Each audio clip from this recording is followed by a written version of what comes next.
Jackie Gleason will be coming to you at a different time, 10 p.m. on his season premiere, Saturday, September 9th. And then enjoy Jackie and the Honeymooners every Saturday night thereafter at 7:30 p.m. Saturdays. Word Balloon is brought to you by the League of Word Balloon Listeners.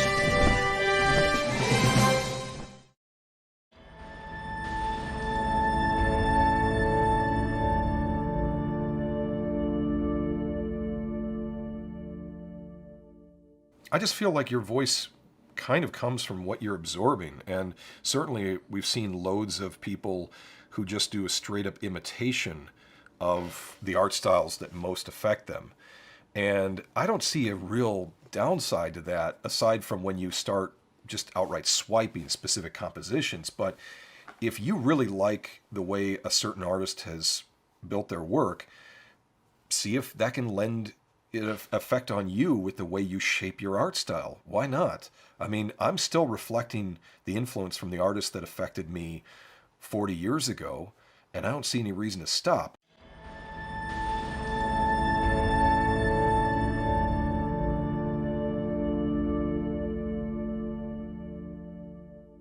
If you're here at Word Balloon, it's because you like comics, creators, conversation, pop culture subjects. Would you consider joining the League of Word Balloon Listeners? Patreon.com/wordballoon. For just $3 a month or more, you'll get exclusive access to the Word Balloon e-magazine, featuring transcriptions of some of my best conversations. When you subscribe, you'll also be part of the Word Balloon Book Club, where Brian Michael Bendis and I will pick a comic every month to review and discuss live with the League on this show. Join the League today, patreon.com/wordballoon. Thank you always for your support, League of Word Balloon listeners.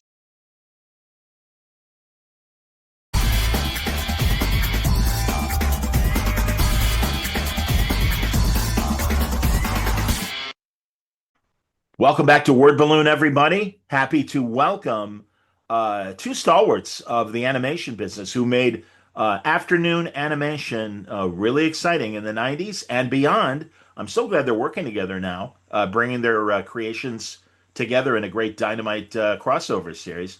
But happy to welcome Greg Weisman back to Word Balloon and Tad Stones. Gentlemen, good to see you both.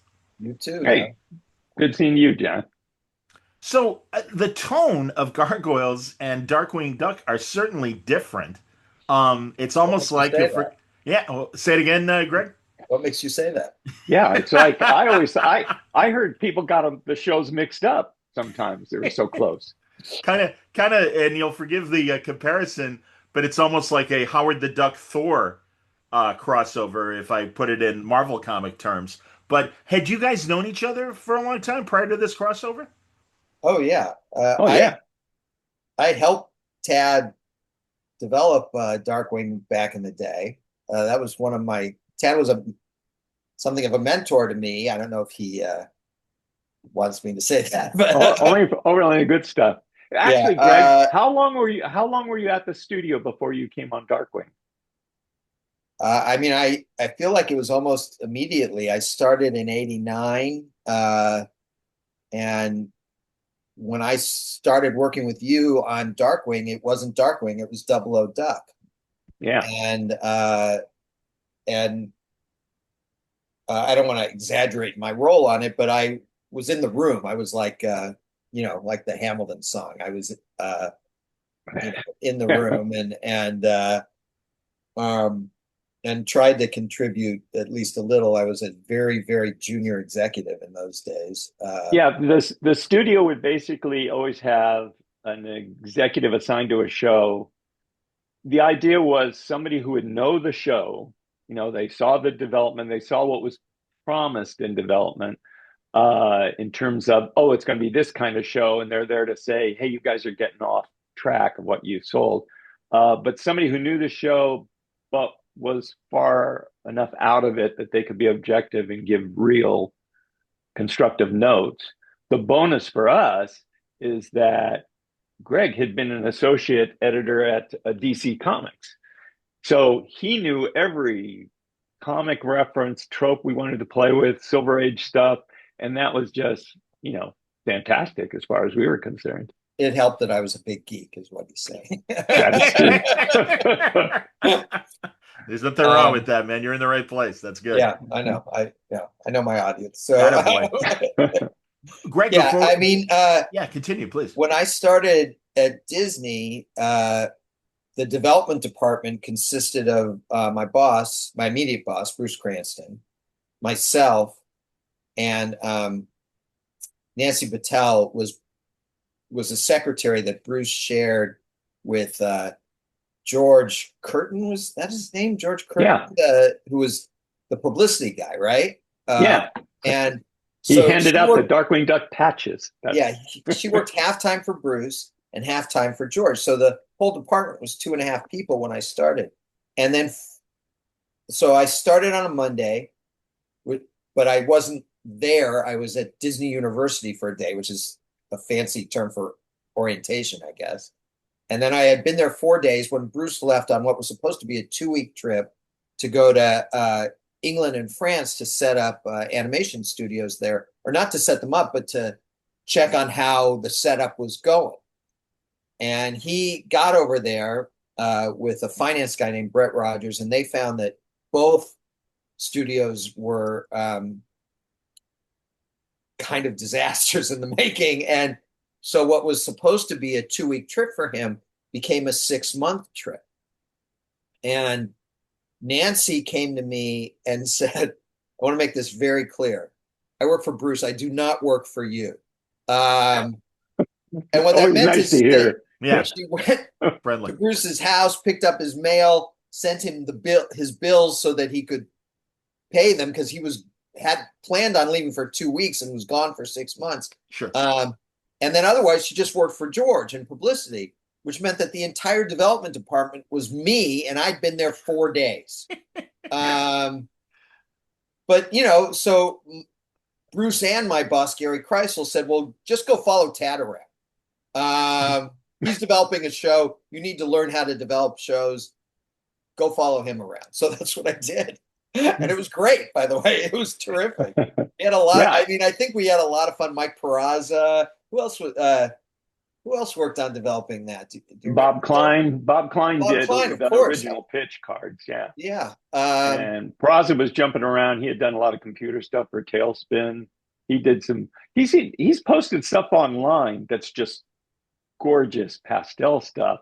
I'm going, I don't remember those at the time. I just remember Bob's things. It's like, I'd have those in my office if I had them. The show evolved from being a spy parody, which is still has elements of, in the whole Thrush and everything, but it evolved from being a spy parody with a duck in a tuxedo. It was. I got to say, it came from Jeffrey Katzenberg originally. Jeffrey and Michael Eisner both, they loved titles that, at least in their minds, were intriguing to an audience. I mean, we were supposed to do great shows that would keep an audience, and their feeling was, but if you got an interesting title, that initial sampling would be larger, then it's up to you to keep them. And DuckTales had done an episode called Double O Duck featuring Launchpad McQuack. And Jeffrey loved the title. And he said that was, he told me to develop it. And he said the only rule is it can't star Launchpad, who was the spy in the episode, because the whole point was to create new characters. They didn't want a literal spin-off of DuckTales. They wanted a complete new show that they could license separately and merchandise separately and all of that. My first pitch was just a parody, and I was not excited about it. And it turned out Jeffrey was not either. And luckily, and it's only occurred to me recently, it's like I got luck was shining on me, because normally when someone fails like that, in more modern times, they'd say, yeah, we'll get somebody else on it. Tad's not getting it. Instead, he just told me to do it over. And it was the fact that we had this artwork of a duck in a white tuxedo, a mask and a hat and a cape, that it was Dwayne Capizzi, story editor of Men in Black and Jackie Chan and all sorts of things, who was, at the studio at the time. And he looked at it and said, that outfit reminds me more of the old pulp heroes, like the Shadow and Green Hornet. And that was the light bulb that went off over my head. That was the key moment where I said, yeah, because that got me away from the, Double O Seven Q, all those tropes. It's like, oh no, Doc Savage had, five guys who were all eccentric in different ways, and some got along. One looked like an ape, and the other guy was a prissy Englishman, and this guy was about communications, this guy was a chemical engineer, and all that. I said, oh, we could do that. Way too many people to put into an episode, because to service all those, you'd never get to your story. Get to the story, yeah. And Launchpad was still hanging around. He just seemed like a good fit for whatever reason. In fact, early development, it was almost a thing where he thought he should be the spy. Anyway, we kept trimming it down. The show we really didn't crack till we added the idea that what if he had a daughter, who refused to stay at home? Ultimately, after the show was underway, we would just say, yeah, what if Batman had a little girl who refused to stay at home? That was the premise. And then it got okay. People, the executive liked the show. We went out and sold it. And then Cubby Broccoli and company, who owned the rights to 007, said, 00 is not a thing. It was invented by Ian Fleming. We own it and you can't have it. And I think when they saw the double page spread in the Hollywood trades, they were saying, look, we're still doing Bond. We're trying to redevelop Bond. We can't have him made fun of. And that was the best thing, because that freed me. We kept, in my mind, that spy background that we had created is what funded his cool stuff. But that just let me go crazy with, the comics I grew up with. Could not think of a name for him. And we had a contest. Now, Gary Kreisel, our boss, notoriously a cheap person when it came to company funds. I think the studio execs loved him because he treated the money as if it was his, not Disney's. Astoundingly, he said, let's do a contest. We'll have a $500 prize, which $1989, $1990, whatever, that was pretty good. We got this huge list of names. Dead-Eyed Duck, Deadshot Duck, NED, the Fabulous Duck, just weird stuff. And it was Alan Burnett who came up with the idea of Darkwing. Nightwing had never entered my brain. He did Darkwing, and I said, that's perfect. That's who he thinks he is in his head. Let's add Duck to it, because that makes it goofier. Sure. And it's closer to what he really is. And of course, Alan won the money and then left. He did a little show called The Adventures of Batman, with Bruce Timm, where he stayed until he retired.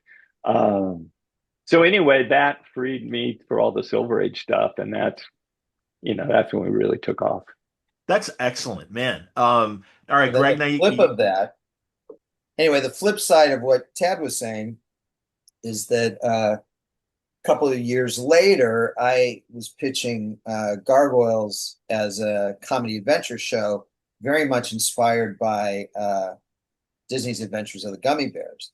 So instead of a bunch of cute little multicolored bears bouncing around, I had a bunch of cute little multicolored gargoyles flying around. And instead of, because it was the 90s and so everything had to be edgy, instead of setting it in this sort of vague pastoral medieval time, we had this rich medieval backstory, but we set it in modern day Manhattan.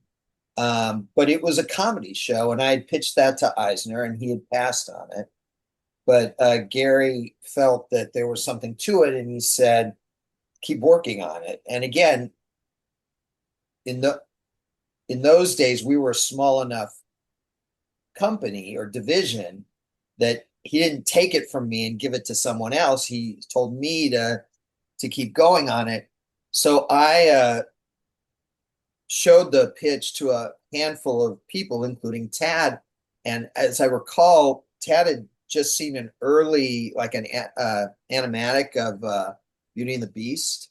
Yeah, it was a little bit of color, as I recall, a lot of beautiful pencil tests, and even a story reel, or what people now refer to as an animatic. And I just come fresh from one of those screenings. And he said, instead of doing all these little cute gargoyles, what if you did one big gargoyle? And because we already had a human female who was sort of friend to the gargoyles in the show, what if you did a Beauty and the Beast thing with these two? And again, my background was comic books, and so that clicked for me. And I worked with an artist named Greg Guler to design Goliath. There was no parallel to Goliath in the original comedy development. And so that little bit of inspiration from Tad led to the creation of Goliath. And then we took the whole comedy show and put it through the prism of Goliath and came out the other end fundamentally with the show that, the action drama that people are now familiar with. And so I like to think that I was helpful on Darkwing, and I know that Tad was helpful on Gargoyles.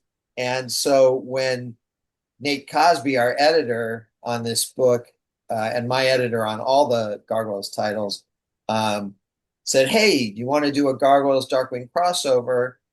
And I don't know who he asked first, but we both had the same response. It's like, yeah, I'll do it if Tad will do it. And I think, Tad, you said more or less the same thing. Yeah, actually, the person who came up with it is Nick, publisher of Dynamite Comics. Barucci. Yeah. Barucci. Sure. He does a weekly show, I guess, or something, or a show where he's showing original art, and I don't know whether he's auctioning it, and a way to see what's coming up. And I was stopped in as a guest, and we just chatted a little bit. And he's the one who just said, because he had both licenses, what do you think? Would you do a Darkwing Duck Gargoyles crossover? And I chuckled. And I said, well, if you can get Disney to agree to it. I said, Greg knows Darkwing, from the ground up. I thought that was the end of it. And then suddenly I got the same call Greg got, and they went for it. So we get notes on the stupidest things. And yet for something like combining Darkwing Duck and Gargoyles, Disney goes, yeah, whatever. That's so. What kind of notes do you get? This is on the Darkwing comic. I see.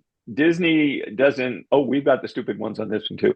But on the Darkwing comic, I did a cover, and Disney is really careful. They don't want, and these kind of rules, in my outside opinion now, seem to change as middle managers change. I see. It's not there. They're not written down anywhere. It's like, oh, my boss now is going to loosen up on this, and he's, got to stick up his butt about this sort of thing.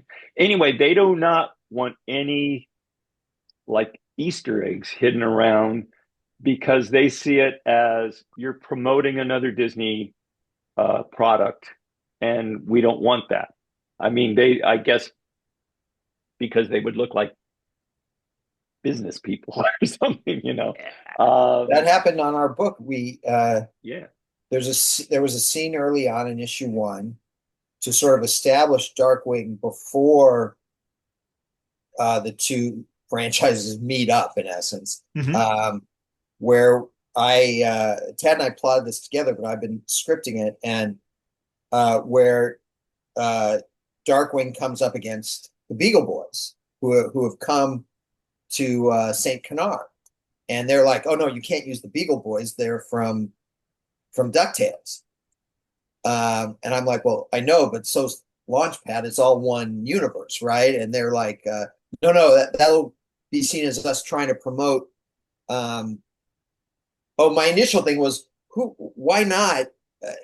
Who are you afraid of suing? I mean, worried Disney's going to sue you over this? Yeah. I don't understand. And Disney's response was, no, it's not that. It's that we don't want to look like we're promoting another title in this book. And I'm like, but we're promoting Darkwing and Gargoyle. And they're like, yes, but this isn't a Darkwing Gargoyles DuckTales crossover. And I'm like, oh my God. But we changed. The cover that's out on the new Darkwing, or at least solicited right now, is talking about Darkwing, being a master of disguise. And so the cover I did is a diner full of different characters, a cop, a fireman, except they all have Darkwing space, well, next to the fireman is a Dalmatian, but it's not an actual dog. It's, a duck face with Darkwing's, face, and basically what amounts to a onesie Halloween costume, with a hood and ears like that. Disney gave a note because he had a red collar on that I had to change the color of the collar because that was the same color as Pongo from 101 Dalmatians. It's like, what? But, thank God, easy change. That's what Sure. Photoshop is for. Click, okay, green color. Wow. So, those kind of notes are, thank God that was an easy one, like that. And it's one of those things where the change of the Beagle Boys is like seeing the Beagle Boys is kind of arguably a little plus rather than nondescript Of course. thugs. Sure. Greg had to create new guys, which are, fine, but it would have been a little different twist. Yeah, It's it would have so- been more fun. It it's just would have so- been more fun with the Beagle Boy. Absolutely, and it's so weird because you would think I'm always like stunned that what you guys are doing, what the Star Wars people are doing, what the Marvel people are doing, you're all under the Disney umbrella, and it's like with the Star Wars sequels that they really didn't seem connected in ways that would make sense. Certainly the second and third movies, and it's like and metaphorically right across the street, same company, Marvel is doing this and having great success joining all their properties in this like series. Yeah, you would think again with what you guys Yeah, are doing, I it don't would know be why great. they haven't featured Darkwing in a Star Wars thing yet. Planet of the Ducks. Yeah, maybe a Guardians of the Galaxy would be Well, yeah, easier. exactly. Yeah, Howard You the know, Duck and the Darkwing Duck. Sure. Yeah, I mean, I guess back in the day, when we had standards practices at the networks, one of the areas was you go early enough in kids' TV and the commercials are just, everywhere. And you had the host talking about the commercials and, they clamped down on that. So I Yes. guess in some ways, like I know there was a Darkwing Duck cover where the guys had a claw machine and in there was a Darkwing Duck doll. Sure. And they said, no, change that. We don't want to use the comics to sell Darkwing merchandise, or at least not too blatantly, I guess. So Crazy. anyway, and I mean, I was told with covers not to do because I'd done comic commissions where you do Avengers #4, the famous one of Kirby's Captain America coming right at you. I had done those featuring the Justice Ducks, and they told me no parodies. And I thought, okay, whatever. And then Marvel did a whole line of Yeah. Disney parodies. And in that case, I thought, oh, okay, you didn't want any parodies because They're doing it. we're going to be doing them or something Sure. like that. So I Crazy. just be clear about that. But That is but so yeah, crazy. melding the two universes was a lot of fun. I Well- think Greg had, in some ways, from my point of view, Greg was having more fun writing Darkwing than he was his own guys. It was like, oh, I haven't stretched these muscles in a while. And how about the reverse, Ted? Writing. Did you Greg, dialogue Greg was doing the heavy lifting. We went, Okay. We kind of, I mean, we were on the same page even before we started in that I felt the impetus of the story would logically have to come from the Gargoyles world. So it's a serious threat, whatever that threat would be. And Greg was already there and had, his chief villainess be the character who starts things and comes into Darkwing's world because we had a sorceress character that she could interact with. And in her point of view, tempt. So, I mean, then we went back and forth, and then I would give notes to Greg, even sometimes, actually. My wife's always saying, when are you going to clean up the desk? It's like, well, you never know when I would do, drawings of gag ideas. Oh, that's great. I don't know if Nate's actually passing them on to Cyril, who's, or Chiro, who's doing the art. But sometimes it's like, okay, this is how I'm seeing it, to just kind of push I'm the animation describing roots of the story. I'm describing Tad's sketches in the script in as much detail as I can. Yeah. So but yeah, it's sort of on Nate to pass the actual sketches over to Shiro. I don't know if he has, but I tried to describe them the way Tad drew them. Yeah. So How do you say your artist's name? I think it's Chiro Cangialosi, Okay. I'm going to say. And And that's probably the best way I've ever said it. So I'm not going to well, repeat it. I know that a lot of European Disney artists are fantastic in terms of the ability to stay on model as far as, character design and stuff like that. Do you know his background? Is he an Well, animation guy or a the comics thing guy? that I have no idea. And actually, they have their own models that they have the neat, they, if you really know the stuff, you realize, oh, these guys have slightly different styles, but they have such life to them. I did a convention in Belgium years ago, and I got to meet a bunch of the guys, and I have some like original art in my house that they did of Darkwing and Donald, together. And I'm just in awe of their ink line, how they do it. And what Chiro does is he does a great job of putting life in the still image. Because again, even when I'm thinking or even doing the little sketches, it's like, oh, I know how this would work in animation, but a comic is not a storyboard. Sure. It is here you've got a panel, you only one thing can happen in the panel, but you can suggest what is happening or how fast, what you cut to in the next panel. Hopefully the reader fills in the animation of a head swelling large or whatever. But his drawing has tons of life. He's been doing covers going back on he's done a lot of the variants on the Darkwing set, and I think he did the artwork, I can be wrong about this, on the Negaduck series that Jeff Parker did. Okay. Yeah. And Greg, have you worked with this guy before? no, this is the first time, but the stuff I'm seeing looks fantastic. And I don't have any personal interaction with him. It all goes through Nate, but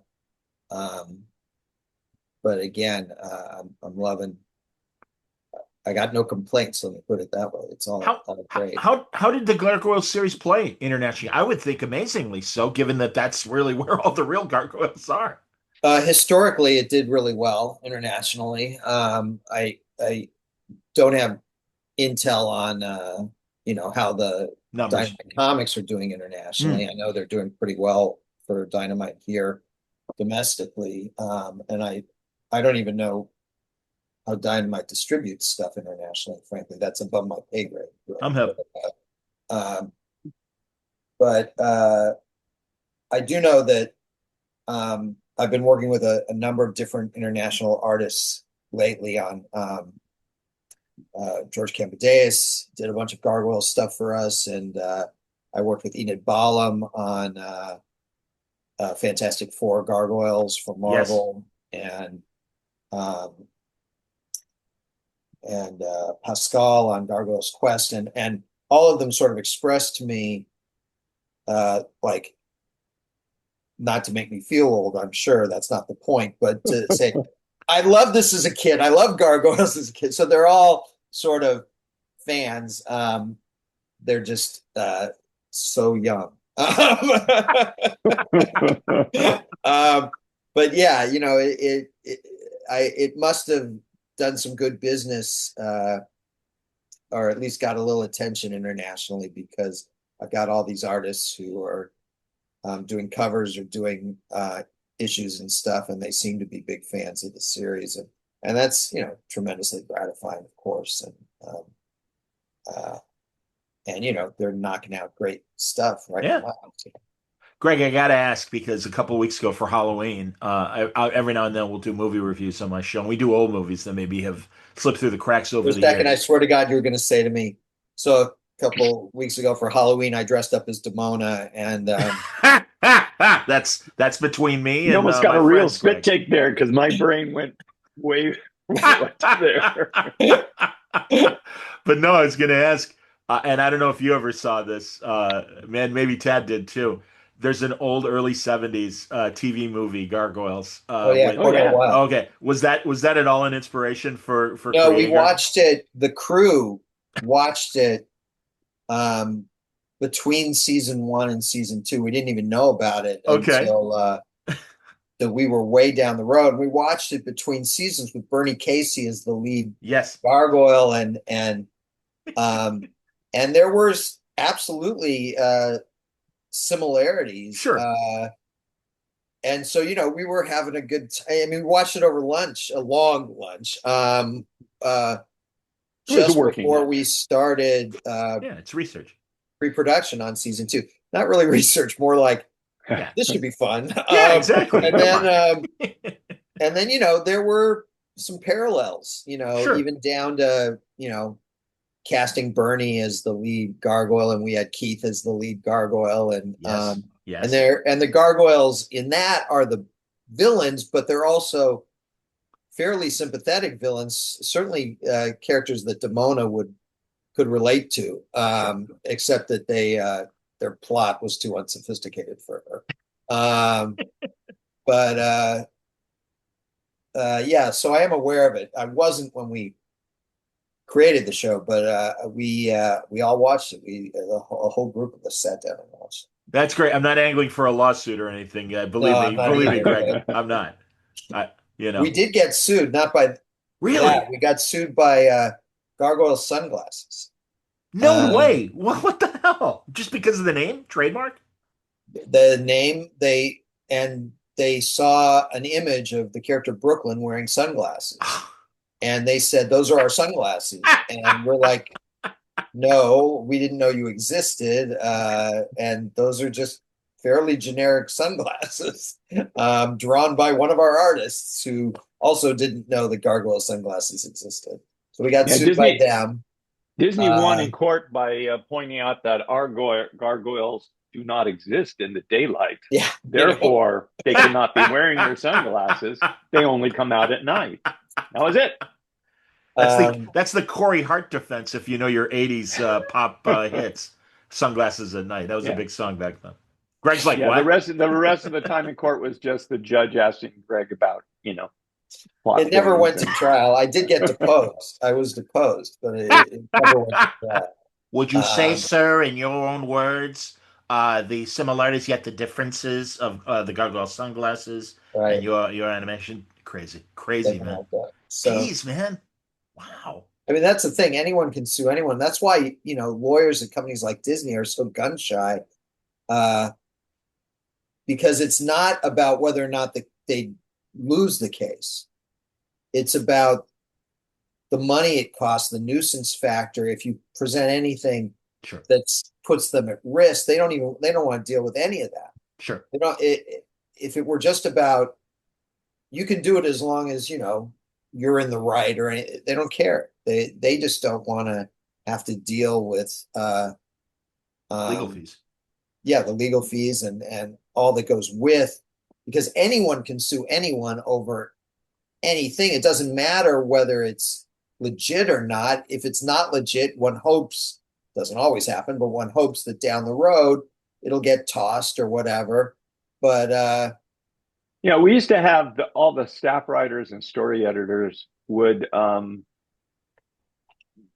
have these meetings with somebody from Disney legal just to go through in detail.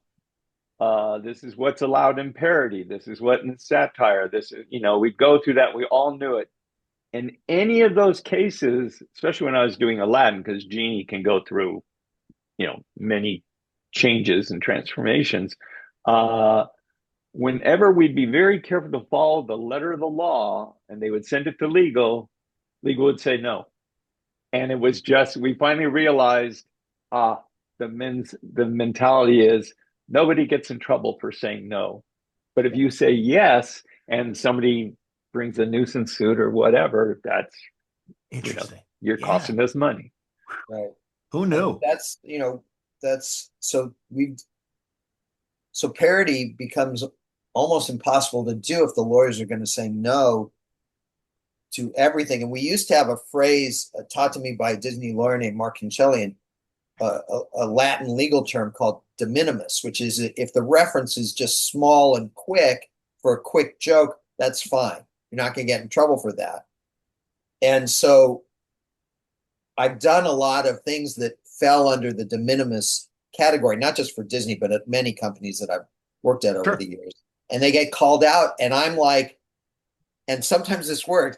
I go, no, it's fine. It's de minimis. And the lawyer that I'm talking to goes, well, yeah, de minimis. Like they know that legal term. So they're like, oh, sometimes they'll go, oh, okay, yeah, it's de minimis. Yeah. And the fact that I knew that one term, and that's pretty much the only legal term I know, How could you sometimes resist? work. How could you But resist not creating a gargoyle or a villain named Yeah. Minimus? yeah, Oh God, yeah. but sometimes even that didn't work. They'd just be like, doesn't matter. We don't do that. We're a big glass house. We don't want to throw any stones, Wow.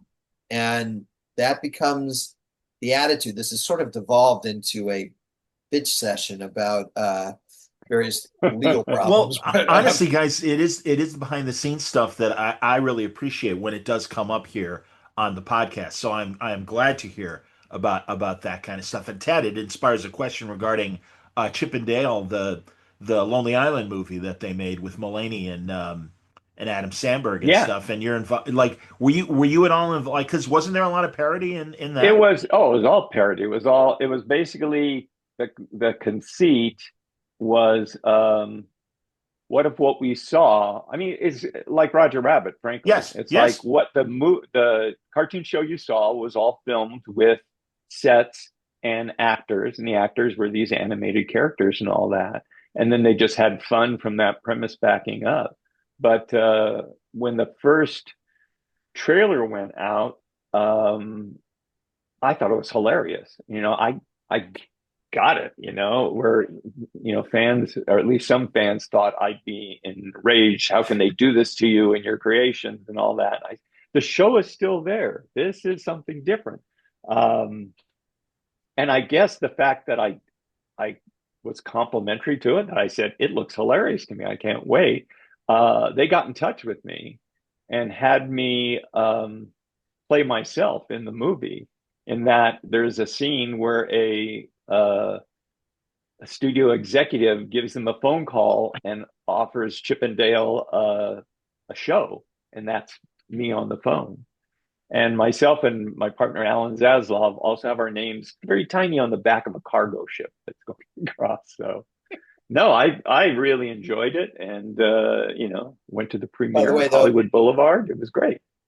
but your question, I think, was about how did they get away with all this parody? And the thing is Yes. that once you raise the budget on things, once it becomes, uh, in essence, an A-list thing and not us doing cartoons in the basement, so to speak, suddenly all those rules that were such a big problem start to go away, Yeah. and they're just allowed to get away with things, which we should be also. I'm not saying they shouldn't. I'm saying we should also be allowed to get away with. Certainly. And it's like, oh no, you're not allowed to do that. You're just a cartoon. No, no, animators are famous for causing trouble for a company. Where you, like Greg says, big budget, it's like the lawyers know, they know what parody is allowed and all of that. And it's we've gotten notes along those lines that are ridiculous because it's like Mad Magazine wouldn't exist if you couldn't do parody. So Amen. Amen. No, I I, mean, there was an Animaniacs episode that was a huge, just top to bottom parody written by Kevin Hopps of Beauty and the Beast, and we're like, they did that. Why can't we parody? I mean, in the original Gargoyles series, there was a scene we had where Puck, the character Puck, who's magical, checks the time and he pulls out from this tiny little pocket this giant uh, uh, watch, yeah, sure. timepiece, Sure. and originally it was a Mickey Mouse watch, a huge Mickey Mouse watch. And they're like, no, you can't do that. And we're like, why not? Again, who's going to sue you? You own Mickey Mouse. And they were like, no, you can't promote a Mickey Mouse product in a Gargoyles cartoon. I'm like, that's not what we're doing here. And Um, and they're like, no, you can't do it. So, he wound up still pulling out the giant uh, watch, but it was just a generic watch and I'm like, it's that much less funny. Why are you doing this? And the answer is because we just don't want to deal. I mean, honestly, that's the answer. We don't want to deal with it. I don't want to get a letter saying, we're in a defensible position. That's not the point. I don't even want to see a letter from a parent saying, what are you doing promoting Mickey Mouse product on a Gargoyles television show? I'm like, no one is going to send that letter. And they're like, you can't promise me that. And I'm like, I can promise you that. I may be wrong, but I can promise you. Sure. And Yeah, they're like, there are, and back in the day, it's not so much of a thing now because generally people don't send letters; they send emails, which have less Certainly. weight, to them. right.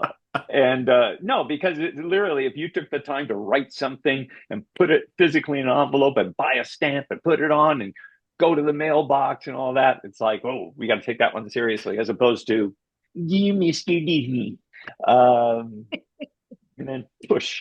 Uh, back when we were doing shows, it was. I know Winnie the Pooh started by Carl Gears started on the Disney Channel at the time, which was much smaller, and they did an episode where it talked about fears of there's things under the bed. I think they were dust bunnies or something like that.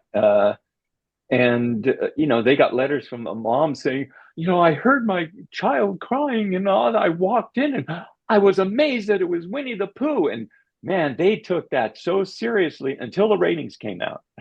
Because when the ratings of Winnie the Pooh they put it on Sunday mornings, I want to say, like their lowest rated time slot became their top rated time slot. Crazy. Suddenly all those letters just went away. We got a letter on DuckTales. There was a episode with Magica Dispel in DuckTales. We got a letter, again, a physical letter, so it does carry more weight, from a woman who was like, I can't believe you're promoting Satanism. That is anything magic, right? It's Satanism in a Disney cartoon. Anything magic, that is Satanism. Don't you know that? And my favorite part of the letter was, Walt Disney must be rolling in his grave. And I felt like responding. I was tasked with responding to this back when I was an executive. Have you seen Snow White? And then my boss was like, let's not take that attitude. Like, let's find a way to say that. We had a whole episode of a Darkwing Duck, Hot Spells, where Goslin is tricked by the devil in disguise into signing a contract. And I just took it as, this is a literary conceit, whether it's Devil and Daniel Webster or whatever, Faust. Yeah. You do a story with the devil and temptation and all that. And it was an ABC show, and it got just enough letters, evidently from the South, that said basically, free Harry Potter. How can you do this? And the same thing. They pulled it. They never showed it again. Wow. Disney then pulled it out of their syndication rotation. And from then, I've had to explain this to people as it goes to different, media or ways of putting it out there, distribution systems like the Disney Plus or whatever. Nobody does due diligence. Nobody goes in and makes a 2025 decision on, is this acceptable or not? They just take what's been done, the package, and that's what goes on the air. So that one's always been gone. It's the same thing. The going back to the pilot of or what's called the pilot of Darkwing Duck, which was a multi-parter.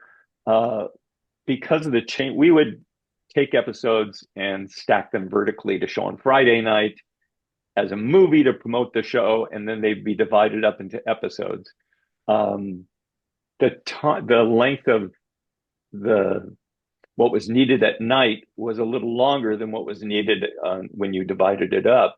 So I said, well, this is great. We don't want to play the theme song twice in a row. So the opening of the Darkwing Duck part was set to the Darkwing Duck theme song. Some of the best animation we got from our Australian studios. And once I got it back, I should have shown it once a week to the staff. It really showed how this guy manages to defeat villains and yet get clobbered in that Acme Anvil kind of way, and yet turn it to his advantage. It was just brilliant from our storyboard guys to the execution in Australia. I said, this is perfect. This is a minute long. You snip it out, put the title sequences, and that brings us to time. When it went to DVD, nobody, and especially back in the day of DVD extras, nobody checked that there was extra footage. And so the only place that beautiful piece of animation is, you can find it on YouTube sometimes, and then it gets taken down. Somebody else puts it up. But that there is a kind of machine element to producing of these shows. Crazy. But to get back to the comic, there's that is a personal thing where we Thank go back God. and forth and we're making sketches. And to me, it was fun having the Disney show that I most think of continuity, Gargoyle, to the show that was born in the Silver Age, where continuity didn't matter in a comic. Trying to combine those two worlds, and it was fun. That's excellent. How many issues for this miniseries? Four issues. Okay. Mm-hmm. All right. That's cool. And does it start this month, November? No, January. January. So I got that solicits are wrong. now. I saw somewhere that it was coming out in a few weeks, and I said, "Oh, I should promote that," which was the wrong thing to do. Although I said, "No, check with your comic store every week and keep asking for it." That'll work for me. Yeah, pre-order. As we know, pre-order is the name of the game as far as hopefully begatting other miniseries crossover. I'm sure both of you would be open to more crossovers with the two of you, correct? Sure. Yeah, boy. I figured. Fun. That's great. I got to ask, Greg, and I'm going to ask about a couple other shows for both of you and comics and stuff. First of all, what comics did you work on as an associate editor at DC? This is mid 80s. I worked on all of Roy Thomas's books. So, oh wow, All-Star Squadron, Infinity Inc., Young All-Stars, Power of Shazam, Secret Origins. I also worked on Marv Wolfman's books at the time. So, New Teen Titans, Tales of the Teen Titans, Teen Titans Spotlight. Sure, I'm forgetting something. And then I was also freelancing on the side. So Carrie Bates and I co-wrote Captain Atom for about 4 years. I started doing that when I was at DC, kept doing it while I was in graduate school at USC, and then did it for a good year after I'd started at Disney. I was still, I had to get special dispensation from legal to continue to write a monthly comic.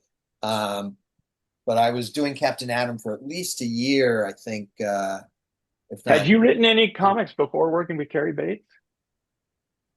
I'd written a lot and sold it. That is, I got paid for it, and none of it got published for all sorts of reasons.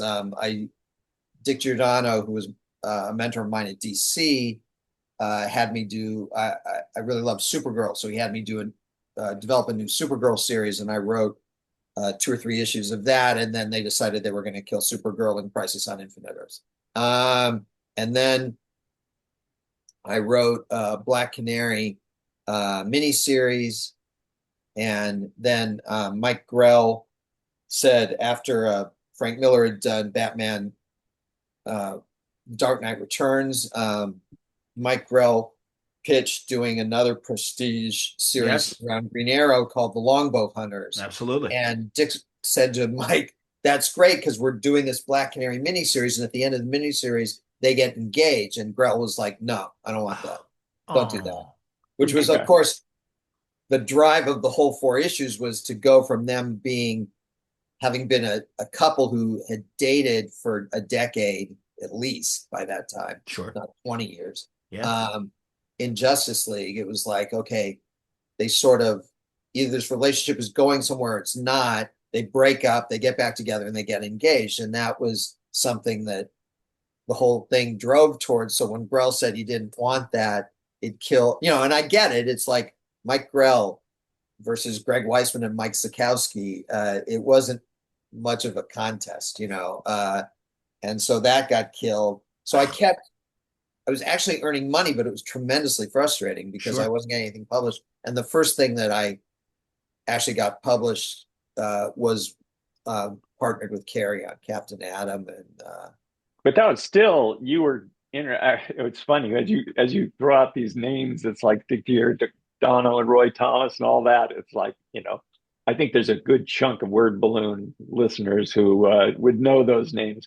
You were edited by these guys, so you had to be picking up stuff about comics and I mean, I'd story. read comics for years and years, and I wasn't edited by Roy and Marv. I was their assistant editor, associate you. editor. So no, they I mean were of the scripts that you wrote. of the ones Yeah. I wrote. Yeah, Dick was editing. Wow. That was amazing. Yeah. Jeez. I Because didn't realize that. and he would have eventually passed them off to an editor, but they never got far enough towards Along. publication to do that. And I worked with Sal Amendola on with Karen Berger on New Talent Showcase, and then Sal Amendola on Talent Showcase. And I've got some of this art on my wall right now, but like Dick Ayers and I Oh, did a Western because wow. I did a Wow. superhero thing for New Talent Showcase, and then Sal took over the book from Karen and they retitled it Talent Showcase. And because it was going to team new talent like me, quote unquote, in theory, with older talent like Dick Ayers. Sure. And so he teamed me up with Dick Ayers to do a Western, and because he didn't want superhero stuff. So my superhero series was just shelved. I got paid for it. It was shelved. And then I did this Western with Dick, and the Western was about a sort of young teenage farmhand put in the position of having to deal with these outlaws. And the idea was he was tall and skinny, but not, he didn't carry a gun. He was a farmhand. He wasn't like even a cowboy. He was just a farmhand. And the first few pages are great, but Dick he told me this later. He's like, when he gave him a hat, he used the hat that he had used on some classic cowboy like Rawhide Kid or Two Gun Kid? Yeah, or, Kid Colt. well, Kid Colt? I think it was like Wild Bill Hickok or something like that. Okay. I mean, not like a fictional cowboy, but some series he had done. He just liked that hat. And I said, the hat's fine. Here's the problem. Even within the first story, it was a 5-part thing, serialized 10-page segment. But even within the first story, by the end of the story, this 16-year-old kid becomes a 35-year-old man with a chiseled jaw and muscles and all this stuff. And I point this out to Dick, and he was sweet about it. He was very embarrassed. He's like, oh my God, it's become, it wasn't Wild Bill Hickok. It was, who's the guy from OK Corral? My brain just doesn't. Wyatt Earp. Wyatt Earp. It just became Wyatt Earp by the end of the issue. Yeah. And by the end of the story, and in the second segment, it was Wyatt Earp from beginning to end. It was this older, and so I'm like, this doesn't work anymore because the whole point is that this kid is this huge underdog. This guy looks like he could take out these bad guys 3 seconds, and also he's aged 20 years over 10 pages, and so Dick's like, this is on me. I'll redraw it all. But by the time he redrew it, Town Showcase was canceled. So again, I got paid for it all, but I still hadn't gotten published. And but you got some artwork. Yeah. No shit. Later, I actually went to Paul Levitz and bought back those two ideas. Oh Uh, wow. so everything I got paid for this series called Red, White, and Blue, which I did for New Talent Showcase, and for Outlaw, which I did for Talent Showcase. All that You own money them. I paid back so I could get the rights to it back. God, please put it Oh, out. Greg, put wait it a out, minute, man. is that what All it I've cost got you? is I got Literally, one page. I don't have the art. I mean, I Oh, got black and white Xeroxes of pencils, and yeah. I had the pleasure of meeting him years ago at a convention. I had him do, and if I had known, I would have asked him for one of the Marvel Cowboys or Sergeant Fury. But I asked him to do Iron Man with that fantastic faceplate that had the points at the top. yeah. oh That very yeah, what briefly in the Steve mid Ditko '60s. designed. Yeah, Yes, exactly. There you go, Ted. Attaboy. yeah. But Greg, I got to ask about working with Cary Bates. He's literally my favorite Bronze Age writer, and I've tried desperately to get him. Well, I shouldn't say desperately. I asked Elliot Magan to put in a word for me to maybe get Cary. Thank Well, God I Mark can put Miller in a got him. word for you. Just send me an email and remind I me of it. will. Oh God, please. I would love that because But yeah, real, Carrie's you know, great. Mark Miller had a wonderful interview with him, and I'm such a fan. It was so great, and I don't know if you guys read it, but in the 2010s, he wrote an Elseworlds of what if uh, all of Jor-El, Lara, and Kal-El all Yeah, make I it to Earth. Kibit's done that. Oh my God, it is a great, and it's just like, oh, he still has it. He's still a great writer, Oh, you know. he's terrific. Yeah. I mean, he did a lot of Gargoyles episodes. He did a bunch of stuff Wow. on a bunch of my shows. Wow. We're not running partners anymore, but we still like working together. We did the Fall and Rise of Captain Adam. I mean, he wrote it, but Yes. I co-plotted it with him just I don't know, 5 years ago, 6 years. Oh I've my lost all God. sense of time because of the pandemic, I understand. Yeah, yeah, yeah. I but didn't realize that. I missed that one. Holy cow. That's great to hear. Truly, yeah, I just talked to him. Just had a birthday a couple weeks ago, so Oh man, got guys, as animation vets, and certainly the environment has changed. Can you tell me what the challenges are, and have you tried to pitch new things? So Ted, I know you're kind of kicking back a little bit after Bob's Burgers, but I don't know if you're still pitching or not. No, I'm not, and in fact, I've been doing more art than writing, which isn't necessarily my strong point, but it's been fun doing these covers and all that. But the animation industry right now, uh, they aren't making shows or very. I mean, Greg can tell you more than me of uh, ever since the streaming experiment where everybody Netflix funded some fantastic shows, Yes. um, and Netflix built an entire studio, yeah, which they then dismantled. Wow. yeah. I mean, Crazy. Netflix would just, we would say, how did you get this much money to do this show? And it was like they looked at what I had done on this theatrical film I did, and they looked at the subject matter. They put it through their algorithm, and they said, okay, that's worth this much money, and spend it however you want. It was that glory days, and Disney was doing all sorts of stuff, and then it was like, are we Well, making money doing this? And yeah, nobody and had a good all answer. And streaming is suddenly it's, not oh, profitable. Streaming's yeah. not profitable. No, Okay. I mean it is for Netflix, although even at Netflix, it's not as profitable as we all assumed it was. Um, and what it has successfully done, streaming, is cannibalize every profit-making business that the studios have.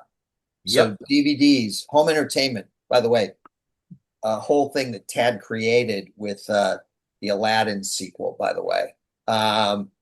This whole market of animated movies done at a television budget, or anything DVDs now, or Blu-rays or whatever. Um,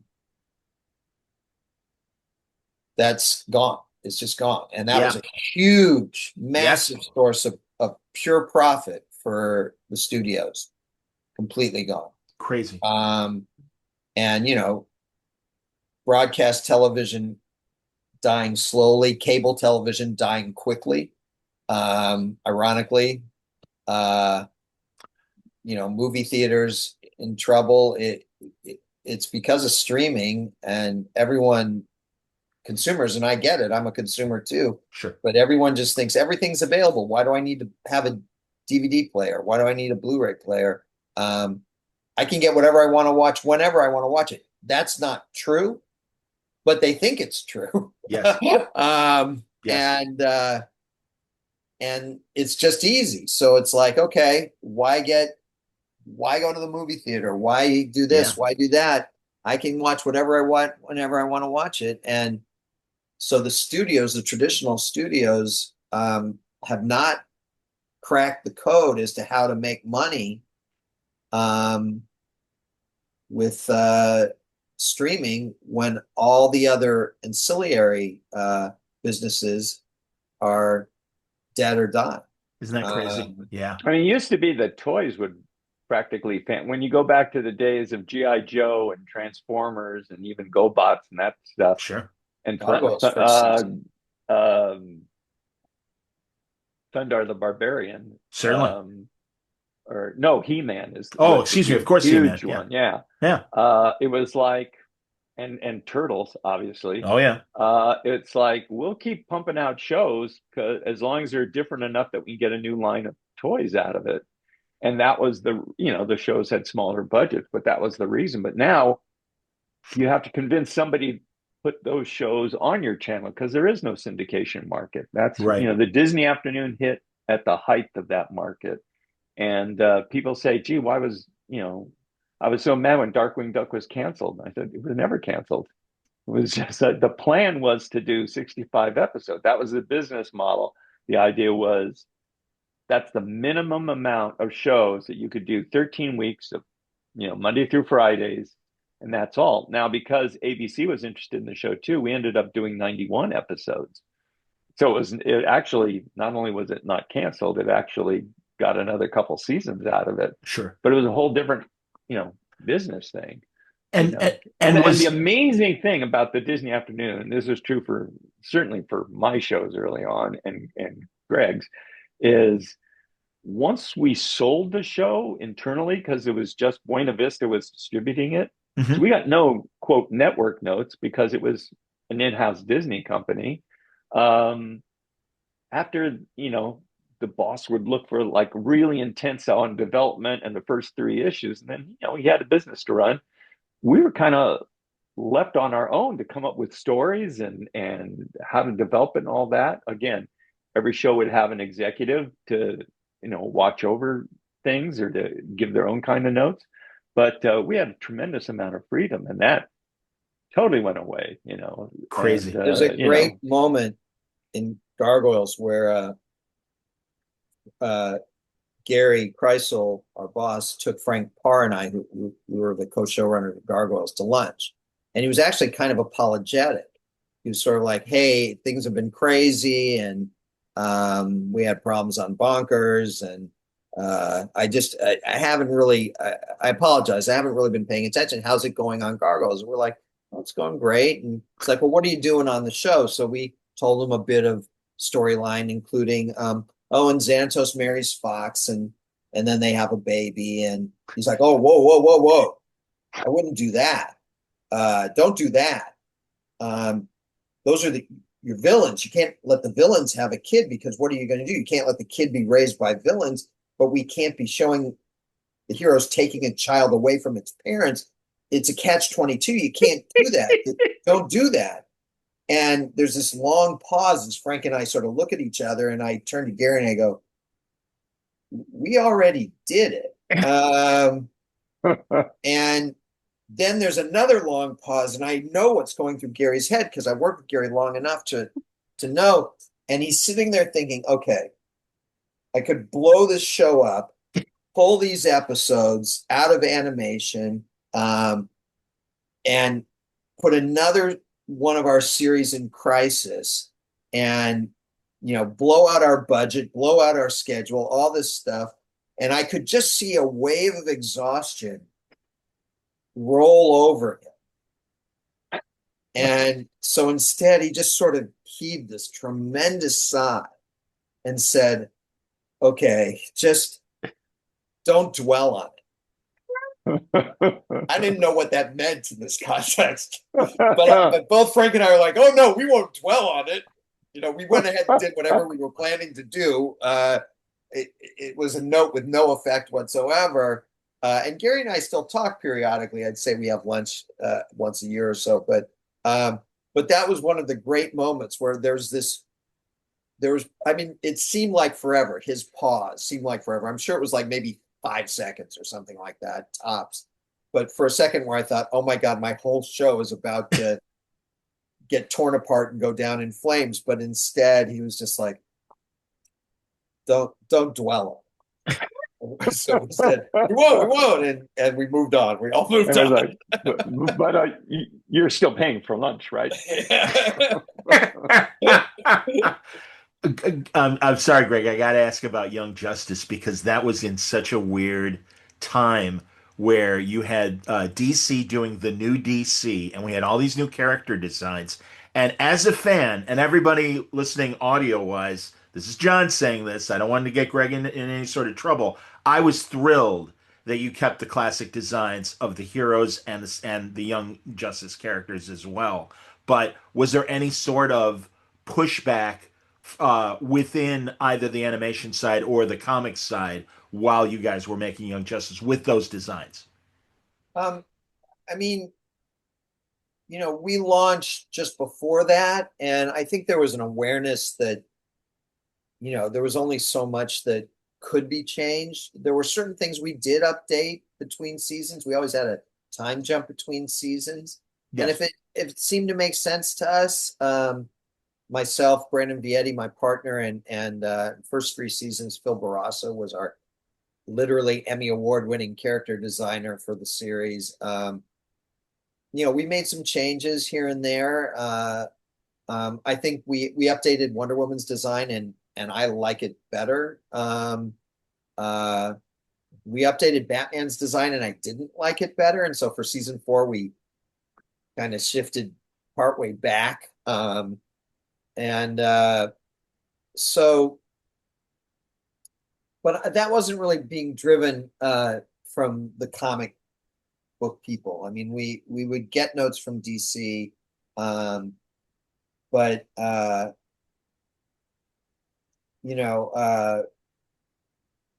when you got notes from DC, when you got notes from them, were they from creators, or was it basically the same way we would get notes? We'd get assigned it was a guy who I go way back with, named Mike Carlin, was sort of the sure, the our liaison with DC. I'm not sure that's quite. I don't know if that was his title, but in essence, that was his job. Well, and coming from the comics, yeah, he was. Yeah, I know he finished up in animation. Liaison. Yeah, we'd get notes from him, and some of them we'd discuss, and we'd explain what we were planning, and he'd go, like, "Oh, okay, I get it. I see where you're going. That's fine." Other times, it sort of came down to, no, this is company policy. You can't do that.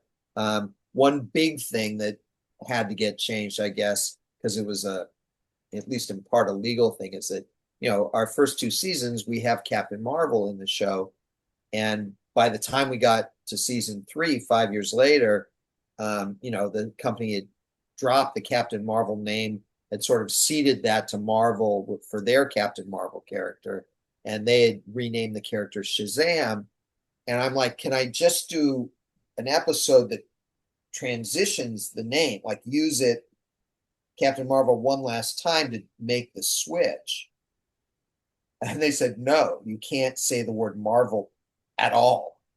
And we didn't know what to do with that. So literally in season 3, we never named that he's in there. I mean, he's not a lead, so it wasn't a huge problem. But, he was an occasional guest star, and we had an episode that he's in, and we literally never named him. I mean, his name is never spoken out loud because we couldn't figure out in the short, you're facing deadlines, right? All the time.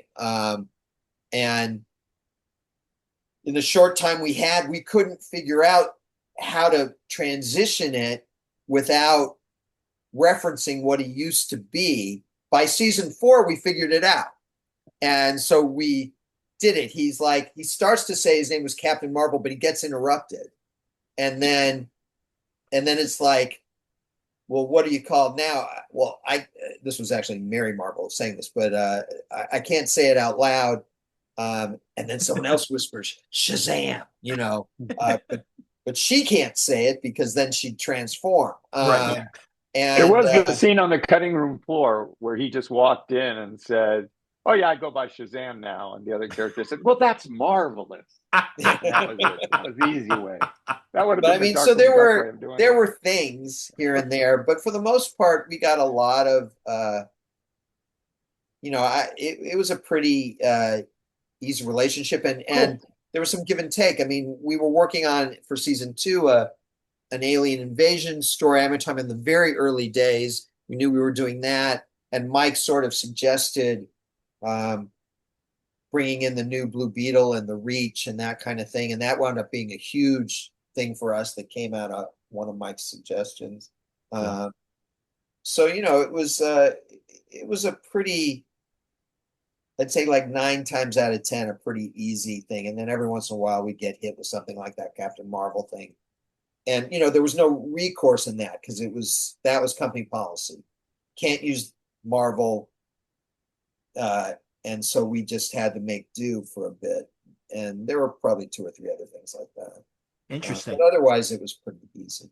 That's cool. No, that's great. And honestly, much as Tab was saying about Darkwing getting extended and stuff, you guys went beyond 3 seasons and everything, which is you guys in Justice League and very and I guess the Batman animated series. But I do know that kind of rule where or at least accepted practice of 2 or 3 seasons. That's enough. We're going for the Y7 audience. Now the new Y7 audience can enjoy the reruns and everything back when there were I mean, reruns and things. we had this sort of Harry Potter idea that our audience would get older with us. So, Harry Potter and the Sorcerer's Stone is written for a younger age group. By the time you get to Deathly Hollows, I mean, that's not a book I would have read to my kids when I read them. But by the time we got to Deathly Hollows, they were old enough to be able to handle that. Sure. And so our idea on Young Justice was similar. One of the things that we could do on the show that very difficult for a publishing company to do is we could age our characters. And so, Dick Grayson starts as a 13-year-old and by season 4, he's 24 years old. And so we had we ended up doing 100 episodes total across 4 seasons with a 5-year gap between season 2 and season 3. And that was great. I'd love to do more. There doesn't seem to be any appetite for that over at HBO Max. And I think the attitude is if someone wants to watch Young Justice, there are 100 episodes on HBO Max that they can watch. Why don't we spend money on something new? But I think the main thing right now is that between all the mergers and all this company buying that company and all the sort of blowback from the streaming wars of 4 or 5 years ago, I do still pitch things, but I go to meetings at places and universally what I hear back is, well, the dust is still settling here. In fact, they all say that, and they all say it so much that the last meeting I had, the person said, well, and then paused, and I nearly said, the dust is still settling. And then I stopped myself because 2 seconds later, he said, the dust is still settling here. And I realized that would not have gone over well in a pitch.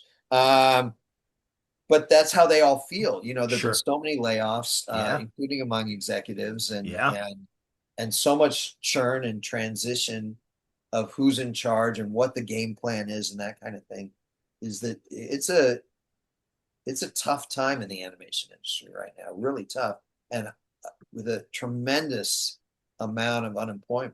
You got to realize how many, as when Disney suddenly turned out films like Little Mermaid, which began it, and well, and Roger Rabbit, that made millions and millions and millions more than the animation had ever done before that.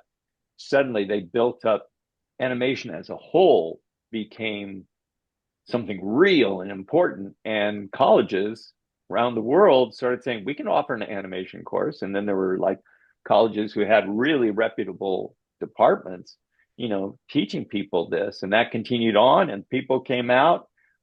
I used to walk through, conventions. There's is it CNN? No, what is the CTN? Is that right? C2E2, Chicago. No, there's an animation done by Tina Price, an animation convention Hmm. that's once a year in Burbank, and it's all animation professionals and animation students basically, and then other people come to it too. But I would walk up and down those tables where students had their, little things they were selling, but really it was a way to show their portfolio and stuff like that. I just looked there and I said, I would never have made it into this industry if this was the competition at the time. Wow. So all those kids were trained. Many got into the industry doing fantastic work, and now it has shrunk. And I follow them all on social media, and they're just, you know, always looking for other work, any Yeah. work, and it's not necessarily an animation. Jeez. So it's worse than when kids were being trained in 2D animation. By the time they graduated, everybody had gone to CG. Um, and now Wow. somebody's just going to, speak the correct prompt into their AI machine, and I've seen incredible stuff. I've seen live action versions of gargoyles online, which are really Oh, creepy. that's crazy. My God. Yeah, Have you seen just that little stuff, Greg? shorts. Yeah. I've seen little things, but I actually try to avoid it. I Yeah, respect that. All right. Guys, seriously, it is this kind of information that I know my show and my viewers and listeners really do appreciate because again, as just consumers, you can understand that, well, I don't understand. We got decades of this stuff, and now all of a sudden it is so rare. And you hear that Warner Brothers might be thinking about ditching their animation thing and selling it off or whatever, or licensing it to another company, as they've done with that, well, at least from a distribution standpoint, that Porky Pig, Daffy Duck movie that just came out this year, and whatever's going to happen with the John Cena Acme movie that is, out or at least made, and we're waiting for a platform unless I missed it coming out. But yeah, so no, it is interesting. I would imagine then that obviously it must be a comfort to just talk to Dynamite and crank out a four-issue comic and make it easier. yeah. Well, what's nice, you don't need to know anything about the shows um, to appreciate the comic. You can just pick up the comic, both on the Darkwing side and the Gargoyle side. If you had heard nothing of it, you would get, oh, well, this is an evil character, and oh, I get everything's contained as far as the relationships and all of that, and so That's the that's idea our that fun. That's you how get we a used to little do the more shows. out of it if you're familiar with one or both properties, but we tried to do the things so that um, if this was your first exposure to Gargoyles or your first exposure to Darkwing or both, you could still just enjoy it as a fun, somewhat goofy story. That's excellent, guys. Excellent. And truly, thank you so much. We can wrap now, and I appreciate your time. And again, all the background and stuff. Please come back. Tad knows.